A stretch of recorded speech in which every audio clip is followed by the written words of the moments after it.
In the dark theatre of the deep ocean, where sunlight surrenders to pressure and silence, some stories lie dormant, waiting for the light. These are tales of ambition, of conflict, and of unimaginable wealth, sealed in a watery grave. But among the countless wrecks scattered across the world's seabeds, one name is spoken with a unique reverence, a hushed awe. It is a name that represents the ultimate prize, the holy grail of sunken treasures. This is the story of the San José. Welcome to Crimson Threads, true stories of mystery and justice. Tonight, we don't begin with a body or a missing person, but with the death of a legendary ship that was more than just wood and canvas. She was a floating vault, the pride of an empire, and the tomb for a fortune so vast it defies modern comprehension. To understand the mystery, we must first journey back in time, to an era of empires clashing on the high seas. The year is 1708. The world is a chessboard for the great powers of Europe, and the most intense game is the War of the Spanish Succession. It's a brutal, sprawling conflict to decide who will sit on the throne of Spain, and in doing so, control its vast, silver-rich colonies in the New World. For King Philip V of Spain, the war effort is bleeding the royal coffers dry. He desperately needs one thing: money. And he knows exactly where to get it. Thousands of miles away, in the Caribbean port of Portobello, on the coast of modern-day Panama, a fleet is assembling. This is the Spanish treasure fleet, the lifeline of the empire. And its crown jewel, its most formidable protector, is the galleon San José. Imagine her. She is not merely a ship. She is a floating fortress, a behemoth of the age, 150 feet long, built from the strongest timber, and bristling with 64 bronze cannons, each one polished and ready for war. But her true power, her real purpose, lies deep within her hull. Down in the darkness of the hold, shielded by layers of thick wood and armed guards, sits a treasure that could fund armies, build palaces, and alter the course of the war. We are talking about chests overflowing with gold coins, heavy bars of silver mined from the legendary mountains of Piotius in what is now Bolivia, and sacks of precious emeralds renowned for their deep green fire from the Muso mines of New Granada. The official manifest was staggering, but it's widely believed she carried even more in contraband and private wealth. Historians and economists today have tried to put a number on it. Their estimates are breathtaking, ranging from a conservative 10 billion to a staggering 20 billion US dollars in today's value. This wasn't just a ship's cargo. It was the wealth of a continent, consolidated and set to sail. On the May 28, 1708, after weeks of delays, the commander of the fleet, Jos Fernandez de Santillán, gave the order to set sail for Cartagena, a final stop before the long, perilous journey home to Spain. The San José, with its 600 sole sailors, soldiers, and wealthy passengers, weighed anchor. The mood was a mixture of anxiety and excitement. Every man on board knew the danger they were in. The Caribbean was prowling with enemies, chief among them the British Royal Navy, hungry for a prize that could cripple their Spanish foe. The fleet was slow, weighed down by its precious cargo, and they were being watched. Commodore Charles Wager, a shrewd and determined British commander, had been lying in wait. His squadron was smaller, but his ships were faster and his crews were battle-hardened. His flagship, the Expedition, had one singular mission: intercept and capture the San José. Wager knew the value of the galleon. Taking it would not only enrich his men and his country beyond their wildest dreams, but it would also be a devastating blow to the Spanish war machine. For days, the Spanish fleet crawled along the coast. Then, on the evening of June 8th, as the sun began to dip towards the horizon, casting long, orange shadows across the water, the lookout screamed, "Sails! British sails! On a direct intercept course!" There was no escape. The battle began as dusk settled, a chaotic, brutal affair illuminated by flashes of cannon fire. Commodore Wager, in the Expedition, ignored the other Spanish ships. He had eyes only for the San José. He maneuvered his ship with deadly precision, closing the distance to within pistol shot at terrifyingly close range for a naval engagement. The two behemoths pounded each other mercilessly. The air grew thick with acrid smoke and the smell of gunpowder. Splinters the size of daggers tore through the air. For over an hour, the San José held her own, her bronze cannons returning fire with ferocious determination. Her crew fought with the desperation of men protecting not just their lives, but the fortune of their king. They were so close to the safety of Cartagena's harbor, so close. But Commodore Wager was relentless. He pressed his attack, hammering the San José's hull. The Spanish galleon was taking heavy damage. Her sails were shredded, her masts weakened, but still, she fought on. Then, as the battle raged into the night. Something went catastrophically wrong. No one knows for certain if it was a lucky shot from the expedition or a fire that started on board, but a spark found its way to the San José's powder magazine. In a single blinding flash of hellfire, the San José was obliterated. The explosion was so immense that it was said to have momentarily turned night into day. The ship was torn apart from the inside out, vaporized in an instant. The shockwave rolled across the sea, stunning the crews of the surrounding ships into silence. Where a 64-gun galleon had been fighting just moments before, there was now only a column of fire, smoke, and debris raining down into the churning sea.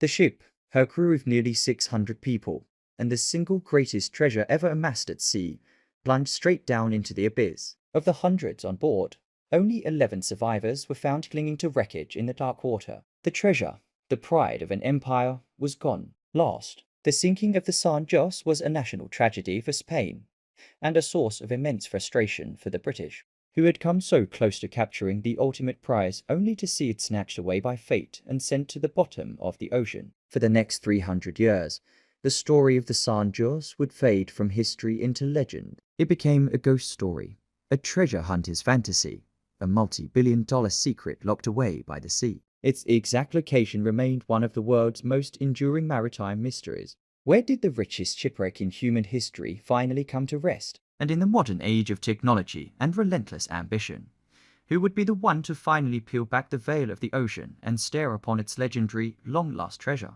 The hunt was destined to begin. For 300 years, the ocean kept its secret well. The story of the San José became a mariner's myth, a cautionary tale whispered in the taverns of Cartagena. The sea had swallowed a king's ransom, and the sea does not give up its dead or its treasure easily. But the dawn of the 20th century, and later, the technological leaps of its latter half, brought a new kind of explorer. These were not conquistadors or pirates, but a new breed of investigator, historians, marine archaeologists, and audacious treasure hunters armed with sonar, magnetometers, and an unshakable belief that the ghost of the San José could be found. The hunt for the San José didn't begin in the windswept Caribbean, but in the hushed, dusty halls of the General Archive of the Indies in Seville, Spain.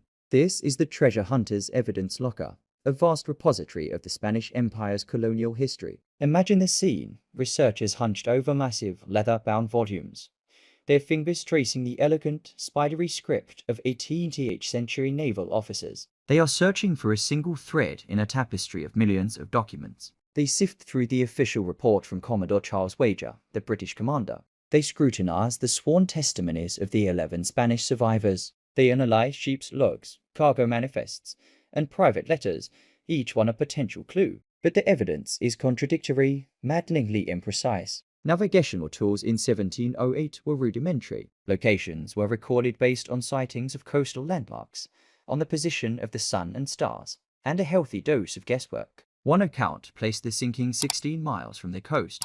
Another said 20. One survivor's testimony suggested a different heading entirely. Translating this archaic data into a modern search grid was like trying to solve a murder with a map drawn by a blind man. The potential search area was immense, hundreds of square miles of unforgiving ocean, with depths plunging to over 2,000 feet. It was the quintessential needle in a haystack, only the haystack was an entire subaquatic mountain range, and the needle was worth $20 billion. By the late 1970s, a group of American investors formed a company that would become synonymous with the search. They called themselves the Sea Search Armada, or SSA. Led by a determined man named Jack Harpston, they embodied the high-risk, high-reward world of modern salvage. They poured millions into the quest, assembling a team and chartering research vessels equipped with the most advanced technology of the day. Their primary weapon was the side-scan sonar. Think of it as painting the seafloor with sound. A device called a towfish is dragged behind the ship, sending out pulses of acoustic energy. These sound waves bounce off the seabed and return, creating a detailed black and white image of the ocean floor. Day after day, week after week, they mowed the lawn, as the searchers call it, crisscrossing their target zone in a mind-numbingly precise pattern. Their eyes glued to the sonar monitors, hoping for a shape that didn't belong. They were looking for the unnatural, the hard lines of a cannon, the curve of a ship's hull, the jumbled signature of a debris field. They also used magnetometers, sensitive instruments that can detect the magnetic anomaly of a large mass of iron or bronze, IX-64 bronze cannons lying on the seafloor. They were hunting for a magnetic ghost. Years began to blur into one long, expensive expedition. The financial and emotional toll was immense. Consider the grueling reality. You spend weeks at sea, running search patterns 24 hours a day. An anomaly appears on the screen. Excitement surges through the ship. This could be it. You mark the coordinates and painstakingly deploy an ROV, a remotely operated vehicle. Your eyes in the crushing darkness below. The tethered robot descends for what feels like an eternity. Its lights cutting a lonely path through the black water. And what does it find? A peculiar rock formation. The wreckage of a modern fishing trawler. Or worse, nothing at all. The ghost on the sonar was just a glitch. The disappointment is a heavy weight. Now you reset, and you start the process all over again. This was the life of the Sea Search Armada. They were chasing a legend, and the ocean was giving them nothing but silence and false hope. But they were nothing if not persistent. Based on their exhaustive research, they were convinced they knew something others didn't. They pieced together the clues from the civil archives and focused their search on a very specific area. And then, in 1981, they got the sonar return they had been dreaming of. It wasn't a clear image of a ship, but it was a sprawling field of man-made objects, consistent with a vessel that had exploded and rained down onto the seafloor. Convinced they had found it, SSA followed the legal procedure of the time. They formally notified the Colombian government, filing the coordinates for their discovery with the Maritime Authority, DMAR, in 1982. They had found the first real thread. The initial agreement was straightforward. SSA had found the location, and under international maritime law in their contract, they would be entitled to a share of the treasure when it was recovered, typically a 50-50 split. The investigators had, for all intents and purposes, located their prize. Victory seemed within their grasp. But here, the story of the San José takes a sharp, unexpected turn. The mystery of where it was began to be overshadowed by a far more complicated question: who it belonged to. The Colombian government, realizing the sheer scale of what lay off its coast, began to see things differently. A treasure of this magnitude wasn't just salvage. It was national patrimony, a piece of cultural heritage. Over the succeeding years, the relationship between Sea Search Armada and the Colombian government frayed, then shattered. New laws were passed in Colombia, drastically reducing a salva's potential share from 50% down to a mere 5 fee, which could be taxed. SSA was outraged. They sued in Colombian courts. They sued in American courts. A bitter, decades-long legal war began, a war that is still being fought to this day. The coordinates SSA had filed, the result of their painstaking investigation, were now locked at the heart of this international dispute. The breakthrough had led not to a recovery, but to a dead end of legal battles and political maneuvering. The treasure hunters were convinced they had solved the mystery, but they were now barred from the prize. And for decades, the world was left to wonder, was SSA right? Was the ghost of the San José really lying at those secret coordinates, tangled not just in seaweed, but now in legal red tape? The first threads of the investigation had been pulled, but they led into a labyrinth. And all the while, the San José itself waited in the silent black pressure, its $20 billion secret still very much safe.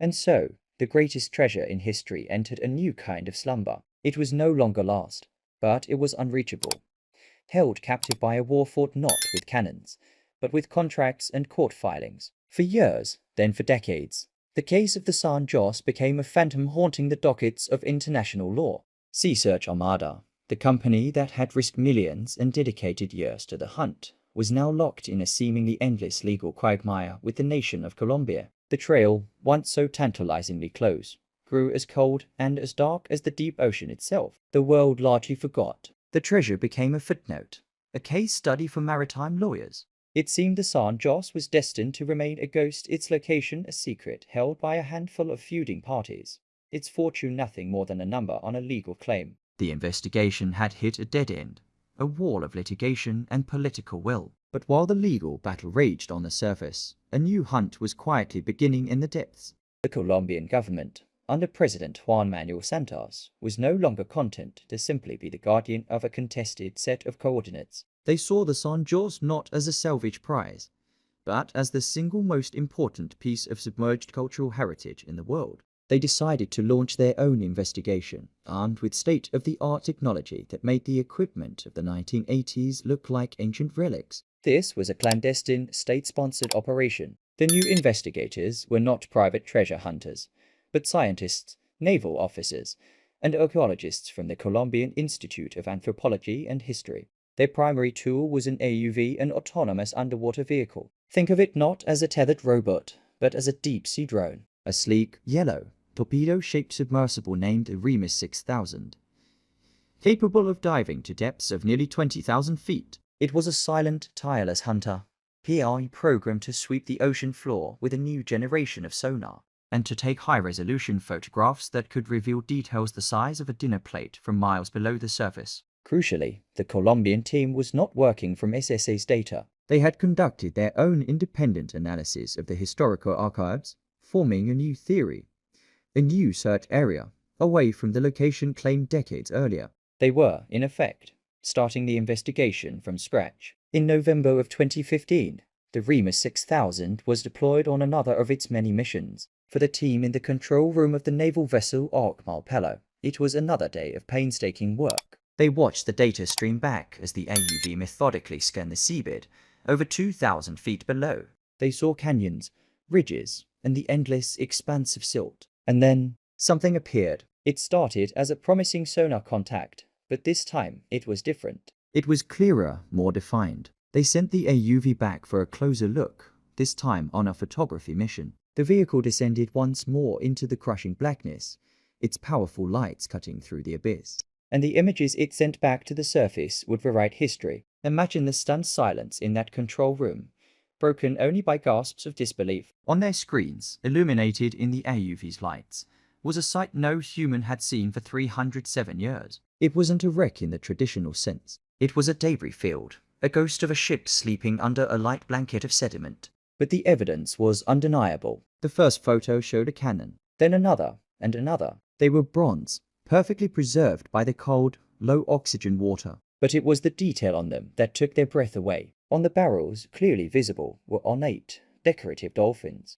This was the signature maker's mark of the Spanish foundry that had cast the cannons for the San José in 1655. It was the smoking gun. More images flooded in. Rows of stoneware jugs, the kind used for carrying provisions. Intact Chinese porcelain teacups, their delicate patterns still visible. Piles of what appeared to be silver sword hilts and navigational instruments. And then they saw it, a sight that confirmed the legend. Mounds of circular and hexagonal shapes, partially obscured by silt. Gold coins, piles of them. Ingots. The treasure was real. It wasn't a story. It was all there. On December 5, 2015, the dead end was shattered. The world awoke to a stunning announcement from the President of Colombia himself. President Santos declared the discovery a monumental achievement for Colombia, a triumph of science and history. He released the breathtaking photographs to the world, proof that the legend was true. But this spectacular breakthrough did not end the mystery of the San José. Instead, it ignited an international firestorm. The moment the news broke, the phones at Sea Search Armada began to ring. They immediately claimed that the Colombian government had simply found the wreck using their original, long-disputed coordinates. In Madrid, the Spanish government drafted a formal statement asserting that the San José was a naval vessel, a ship of state, and therefore a protected military grave that still belonged to Spain. And from Bolivia, indigenous groups made a powerful moral claim, arguing that the gold and silver had been stolen from their land with the blood and sweat of their ancestors, and it should be returned to them. The shocking breakthrough, the moment of pure discovery, was over in a flash. It had solved the 300-year-old question of where the San José was, only to unleash a far more explosive and complex confrontation. The final act of this drama was about to begin, a battle not for location, but for ownership. Who truly has the right to the richest treasure in history? The announcement of the San José's discovery was not the end of a chapter, but the explosive beginning of a new one. The breakthrough in the deep had triggered a confrontation on the surface, a complex, multi-sided battle where the prize was not just a treasure of gold and silver, but history itself. The final act of our story unfolds not in the dark abyss of the Caribbean, but in the bright, sterile halls of diplomacy, in courtrooms, and in the court of global public opinion. The first claim, and the most forceful, came from the nation that had found it, Colombia, their position was clear and unwavering. The wreck was discovered in their territorial waters by their navy using their technology and their research. President Santos declared it a matter of national pride and, more importantly, patrimonio cultural sumergido, submerged cultural heritage. Their vision was not to melt down the gold and sell off the emeralds. Instead, they announced ambitious plans to build a magnificent museum in Cartagena, a state-of-the-art facility to conserve and display the galleon's artifacts for the world to see. For Colombia, justice meant preserving this incredible time capsule for humanity under their stewardship. But almost immediately, a powerful counterclaim echoed across the Atlantic from Madrid. The Spanish government was firm. The San José was not a private merchant vessel. It was a warship of the Spanish Navy, a ship of state, under well-established principles of international law and UNESCO conventions. Sovereign vessels remain the property of their flag nation, regardless of where they sink. They argued it was a military grave, the final resting place of over 500 Spanish subjects, and it must be treated with the respect owed to any war memorial, not commercially salvaged. For Spain, justice meant upholding their sovereignty and honoring their dead. And then there was Sea Search Armada, the American company that had spent decades and millions on their own quest felt betrayed. They immediately launched a new wave of legal attacks, accusing the Colombian government of finding the wreck within the general area defined by the coordinates they had provided back in 1982. They produced their old contracts, their legal filings, and demanded their share, which they still calculated at a staggering 50% of the treasure-s value, a sum that could potentially reach into the trillions of dollars. For SSA, justice was simple, honoring a contract and rewarding the risk they took. But as the nations and corporations argued over legal precedent and contracts, a fourth voice emerged, one that had been silenced for centuries. This voice came from the highlands of Bolivia, from the descendants of the indigenous people whose ancestors had actually mined the treasure. The Caracara Nation, along with other groups in Bolivia and Peru, made a powerful moral appeal. They reminded the world that the gold and silver in the San José's hold was not Spanish wealth. It was the stolen wealth of their lands extracted through the brutal system of forced labor known as the mita. Millions of their ancestors had died in the silver mines of Potosi, the mountain that eats men. To them, this was not a treasure, it was blood money. They argued that if the wreck was to be recovered, the wealth should be returned to the communities from which it was violently taken. For them, justice was not about contracts or sovereignty. It was about restorative justice, about acknowledging a historical crime of unimaginable scale. Suddenly, the case of the San José was a mirror reflecting the most complex questions of our time. Who owns the past? How do we balance commercial rights with cultural heritage? And what is the statute of limitations on the crimes of colonialism? The final verdict, as of today, is that there is no verdict. The confrontation has led to a complete and total stalemate. The treasure of the San José remains exactly where it was discovered, nearly half a mile beneath the waves.